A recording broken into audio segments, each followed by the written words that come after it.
आप सभी कक्षा 8 के छात्रों का स्वागत है। तो छात्रों, आज की इस वीडियो में हम कक्षा 8वीं जो आपका 19 अक्टूबर को विषय गणित का बेसलाइन आकलन टेस्ट होने वाला है, उसका संपूर्ण हल देखने वाले हैं, जिससे आप विषय गणित में पूर्णांक 50 में से 50 अंक लेके आ पाओ और आपके इस पेपर में आपका एक भी अंक ना कटे। तो छात्रों, यदि आप भी अपने विषय गणित के बेसलाइन आकलन टेस्ट में बहुत अच्छे अंक लेना चाहते हो तो वीडियो में अंत तक बने रहिएगा। यहाँ पर आप देख सकते हो विषय है गणित, समय है 3 घंटे, बेसलाइन आकलन 2022-23। निर्देश दिए गए हैं आपको सभी खंडों के प्रश्नों के लिए उत्तर लिखना अनिवार्य है। तो सबसे पहले आपका खंड आ है जो कक्षा 8 की बुक पर ही आधारित है। यहाँ पर छात्रों आपका पहला प्रश्न है कि 5 अंकों की सबसे छोटी संख्या और 4 अंकों की सबसे बड़ी संख्या का अंतर है। मतलब 5 अंकों की जो सबसे बड़ी संख्या होगी और 4 अंकों की जो सबसे बड़ी अंक संख्या होगी उसका अंतर क्या है। तो देखो, 5 अंकों की सबसे बड़ी संख्या है 5 9। कितने 9? 5 9। और 4 की बात करें तो कितनी हो जाएगी? 4 9, है ना। तो अभी हम देखते हैं इसमें अंतर कितने का आएगा। तो अंतर कितने का आएगा? 1 का। अंतर कितने का आएगा? 1 का अंतर आएगा। इसके बाद है किसी त्रिभुज का प्रत्येक कोण न्यूनतम है वह खालिस्तान त्रिभुज होगा। तो यहाँ पर खालिस्तान त्रिभुज होगा तो वो होगा आपका न्यून कोण, है ना। यदि त्रिभुज का कोण न्यून कोण है तो वह त्रिभुज भी कैसा होगा? न्यून कोण त्रिभुज होगा। बस आपको प्रश्न सही उत्तर लिख देना है। तीसरा है परिमेय संख्या 2/6, 4/8, 3/10, 6/15 में से 2/5 की तुल्य परिमेय संख्या है। तो यहाँ पर आपकी जो 2/6 से पहले आएगी 2/5, उसकी तुल्य परिमेय संख्या पूछी गई है आपसे। तो 2/5 और यहाँ पर 6/15, है ना। तो देखो 2 तिया और 5 तिया, 2 तिया 6 और 5 तिया 15, यानी कि 6/15। और ये कहाँ पर आ रहा है? यहाँ पर आ रहा है ना। तो आपकी तुल्य परिमेय संख्या क्या हो जाएगी? 6/15। यहाँ पर आपको उत्तर क्या जाएगा? 6/15, यानी कि ये वाला ऑप्शन। फिर किसी दुकानदार को लाभ होगा जब विक्रय मूल्य क्रय मूल्य से क्या हो? अधिक हो। मतलब कि क्या? जो बेचा गया मूल्य है, जितने में खरीदा उससे, है ना, उससे ज़्यादा में जिसने बेच दिया तो उसे फ़ायदा होगा। तो यहाँ पर उत्तर क्या जाएगा? आपका विक्रय क्रय मूल्य अधिक हो। इसके बाद है आपका 1 वर्ग की भुजा 4 सेंटीमीटर है, इसके 1 वर्ग सेंटीमीटर के अधिकतम कितने वर्ग काटे जा सकेंगे, है ना। तो 1 वर्ग है, उसकी भुजा 4 सेंटीमीटर है, तो कितने अधिकतम वर्ग काटे जा सकते हैं, इसका उत्तर देखते हैं। तो यहाँ पर आप देख सकते हो आपके 5वें प्रश्न का उत्तर क्या आएगा। ये मान लो आपका वर्ग है, इसकी 1 वर्ग की जो भुजा है वो 1 सेंटीमीटर की है। तो हमसे पूछा सबसे गया है कितने वर्ग काटे जा सकते हैं। तो हम वर्ग का क्षेत्रफल का सूत्र लगाएंगे और भुजा गुणित लंबाई और भुजा गुणित लंबाई कर देंगे। तो देखो यहाँ पर कितनी भुजा है? 1 2 3 4, है ना। लंबाई आपकी 4 और इसके बाद भुजा की लंबाई फिर से कितनी हो जाएगी? 4 4 चौके 16, यानी 16 वर्ग सेंटीमीटर। अभी छायांकित है आपका 1, तो 1 गुणित 1 बराबर 1 वर्ग सेंटीमीटर हो जाएगा। तो यहाँ पर 16 के बटे में कितना आ जाएगा? 1, और 16/1 का मतलब कितना होता है? 16 ही होता है। तो यहाँ पर आपका उत्तर कितना आएगा? 16। ठीक है, बड़ा सिंपल था। कितना आएगा उत्तर? 16। अभी देखते हैं इसके बाद जो अगला प्रश्न है आपका। अगला प्रश्न क्या कहते हैं? तो है परिमेय संख्या -3/8 को संख्या रेखा पर निरूपित कीजिए, है ना। तो संख्या रेखा आपने देखी होगी, बीच में क्या होता है? शून्य होता है। यहाँ पर माइनस वाली संख्या, यहाँ पर प्लस वाली। तो इसका उत्तर तो यहाँ पर आप देख सकते हो, यहाँ पर निर्देशांक है 0, यहाँ पर प्लस की संख्या, यहाँ पर माइनस की संख्या। तो यहाँ पर -3/8 जो है वो 0 से आपको 3 लाइन खींचनी है, 1 2 3 3, ठीक है। और यहाँ पर आपको -3/8 ऊपर लिख देना है, लिखते हुए दर्शा देना है, ठीक है। ये आपका उत्तर आ जाएगा। इसके बाद देखते हैं आपका अगला प्रश्न, जो कि क्या है। अगला प्रश्न है आपका 1 मीटर लंबाई की 12 छड़ी है, ठीक है। 1 मीटर लंबाई की 12 छड़ी है। सभी छड़ी का उपयोग कर ऐसी आयताकार आकृति बनाई है जिसका क्षेत्रफल अधिकतम हो। तो उत्तर देखते हैं। तो यहाँ पर देख सकते हो 12 छड़ियों से लिया गया है। 1 छड़ी, 2 छड़ी, 3 छड़ी, 4 छड़ी, 5 छड़ी, है ना। और यहाँ पर कितने हो गई? 6 7 8 9 10 11 12। जी आपकी 5 छड़ी, जिन्हें आप अपने हिसाब से अपनी भाषा में माचिस की तिली बोलोगे तो आपको और आसान लगेगा। मान लो कि छड़ी मतलब क्या? माचिस की तिली। तो जब माचिस की तिली जुड़ी हुई है लाइन से, है ना, 12 तिली, तो हमको क्या बनाना है, आयत। आयत कैसा होता है, एक बंद आकार की आकृति। तो ये देखो आपका आयत बन गया। इसमें कैसा लिखना पड़ेगा, क्षेत्रफल लंबाई गुणे चौड़ाई। तो यहाँ पर देखो 5 मीटर का ऊपर है, 1 मीटर, 5 मीटर इसकी क्या है, चौड़ाई है, लंबाई है 1 मीटर। तो यहाँ पर 5 जोड़े तो 1 हो जाएगा और 5 उत्तर आ जाएगा। यहाँ पर देखो हमने ऊपर कितनी जोड़ी हैं, ऊपर जोड़ी हैं 4, नीचे जोड़ी हैं 4, तो 8 हो गई। और यहाँ पर किनारे किनारे में 1 1 जोड़ी हैं, मतलब कि 4 यहाँ से जोड़ दी हैं। तो इसका इस टाइप से भी हम बना सकते हैं। तो यहाँ पर 4 गुणे 2 8 हो जाएगा। और फिर यहाँ पर हमने ऊपर सिर्फ 3 ही जोड़ी हैं, 1 2 सॉरी ऊपर कितनी जोड़ी हैं हमने, 1 2 3, हाँ 3 जोड़ी हैं। नीचे भी 3 जोड़ी हैं और यहाँ भी 3, यहाँ भी 3। तो 3 3 दूनी 6, 3 तिरका 9, 3 चौके 12। तो लंबाई आपकी कितनी हो गई, 3। चौड़ाई कितनी हो गई, 3। 3 तिरका 9 हो जाएगा 9 वर्ग सेंटीमीटर। इसके बाद देखते हैं अगला प्रश्न।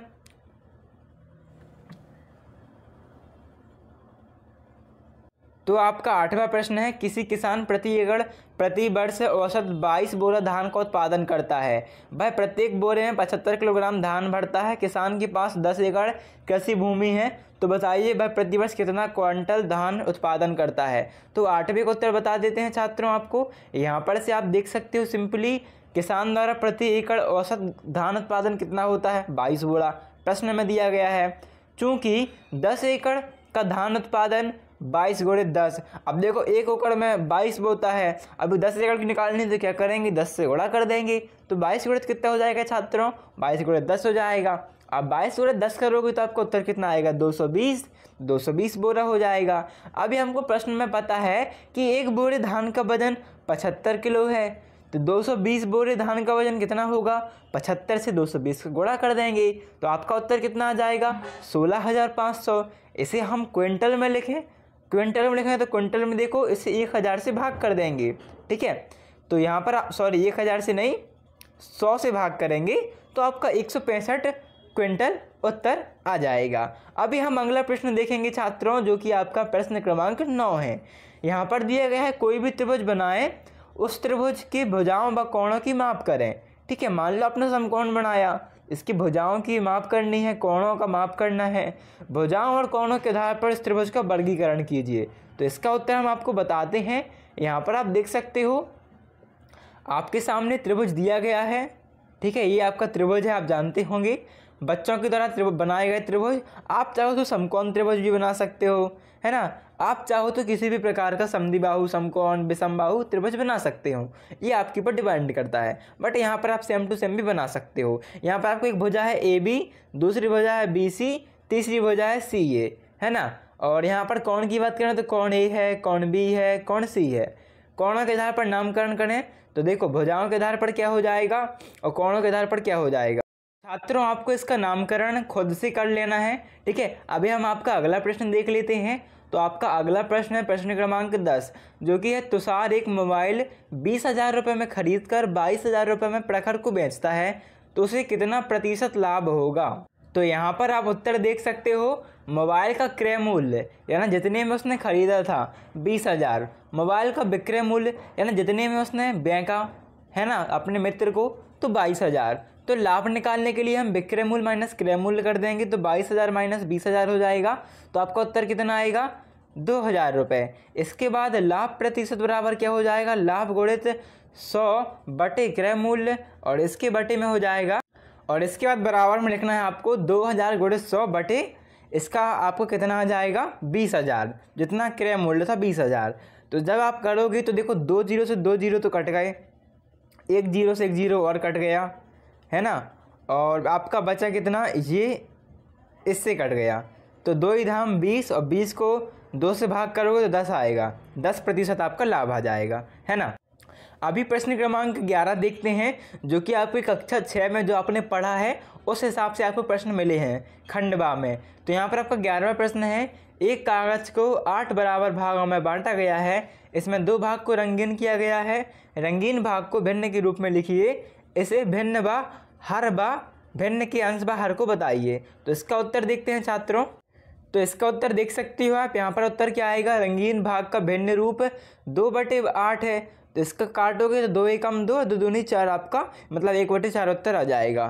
फिर यहाँ पर आपको देखो 2 भाग को रंगीन करना है, तो 2 भाग रंगीन है और टोटल 8 भाग हैं। तो पहली स्थिति में अंश 2 है, हर 8 है, या कह सकते हो दूसरी स्थिति में अंक 1 है और हर कितने हैं 4 हैं। मतलब आप ऐसी संरचना बना सकते हो 3 और 1 2 3 4 बना के 1 को कलर कर दीजिए और 3 को खाली छोड़ दीजिए। अभी देखते हैं नेक्स्ट प्रश्न। इसके बाद आपका 12वां प्रश्न है, एक पैकेट में 1 किलोग्राम 250 ग्राम टॉफ़ी है। 1 किलोग्राम व 250 ग्राम टॉफ़ी है, तो ऐसे 6 पैकेट की टॉफ़ी का भार कितना होगा? इसका उत्तर बताते हैं आपको। तो यहाँ पर आप देख सकते हो एक पैकेट टॉफ़ी का भार 1 किलो 250 ग्राम। तो 6 पैकेट के लिए आप 6 से गुणा कर दो, 7 किलो और 500 ग्राम। ठीक है, अभी आपका नेक्स्ट प्रश्न देखते हैं जो कि है आपका 13वां प्रश्न।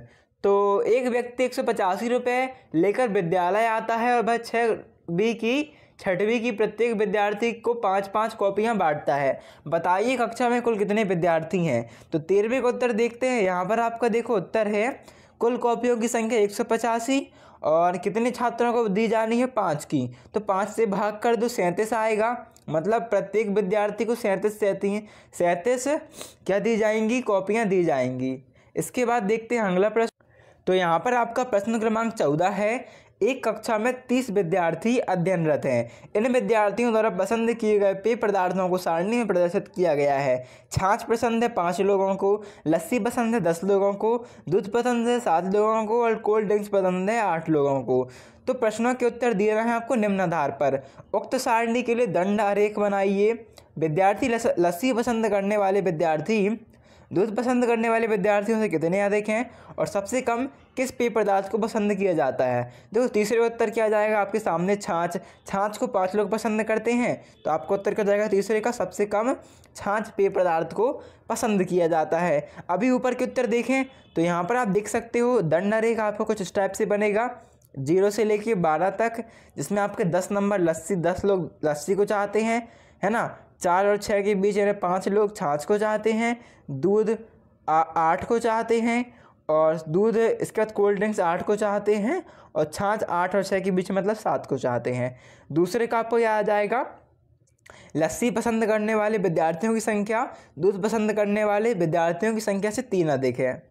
इसके बाद आपके 15वें क्वेश्चन हैं जो कि और ज़्यादा आसान होंगे क्योंकि ये आपसे कक्षा 4 के जैसे ही आसान है। जैसे आप कक्षा 4 में आसान प्रश्न पढ़ते थे वैसे आसान प्रश्न है।